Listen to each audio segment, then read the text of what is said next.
I recommend it to you all if you haven't read it. It's been reviewed in the Wall Street Journal, the New York Times, and a number of other places. And Frank Wisner, former ambassador to India, and Bill Lures, and I think Tom Pickering are headed to the West Coast right now to do some press conferences out there.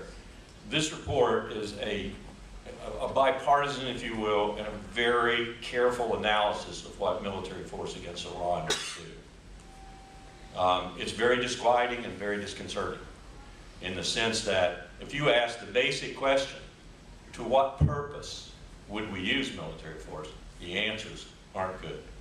And when I say we, I mean Israel alone, the United States alone, or somehow together, seriatim or together. The answers aren't good.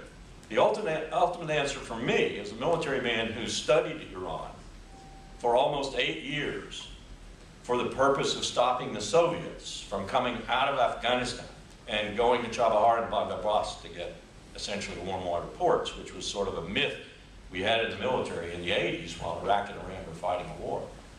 I know the Zagros Mountains. I know where Alexander and his companions almost lost their lives in Iran. For someone who's studied that territory, someone who understands what it would be like to fight 70+ million Iranians, 51% of whom are Persians, and what it would be like to occupy that country, because that's the only way, invasion and occupation, you're going to ensure yourself of what Lindsey Graham and John McCain and Joe Lieberman and others want, regime change, and thus no nuclear weapon. It's 10 years, 500,000 troops, and $3 trillion. That's the analysis. The American people, by margins that are overwhelming, 70%, 76%, 67% of my own party, the Republican Party, don't want war. Don't want war with Iran.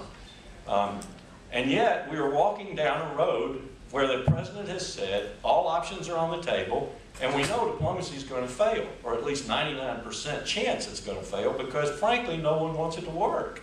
And I'm not so sure the president does even. So what do you do when you've said all this, and all the other options have failed?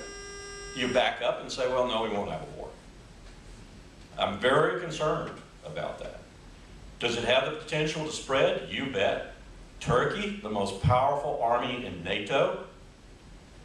Turkey has a vested interest in what happens.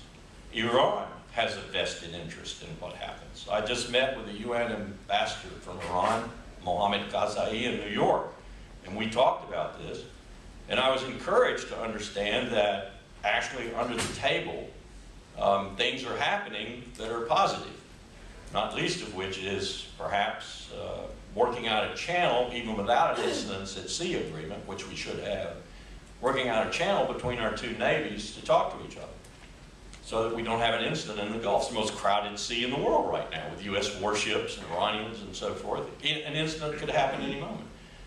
That doesn't take into account the IRGC, though, which is the most volatile military element in Iran. They could still start an incident tomorrow morning, and Tehran might not have ordered it in the sense of the Guardian Council, the Ayatollah, the president, or whatever. It might not be.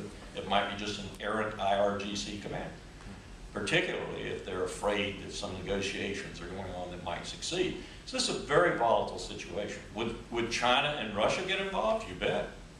If we started a NATO no-fly zone over Syria, I wouldn't be surprised to see the Russians either covertly, probably, or overtly, possibly, begin to sell their most sophisticated air defense missiles to Syria. Then they're going to start shooting down NATO airplanes. Not one or two, but lots of them.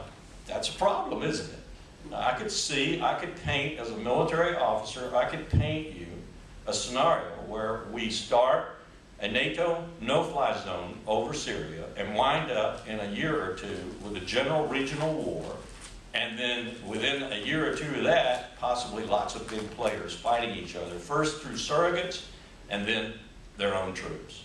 That's not a very good scenario to contemplate. It's certainly not where we should be headed.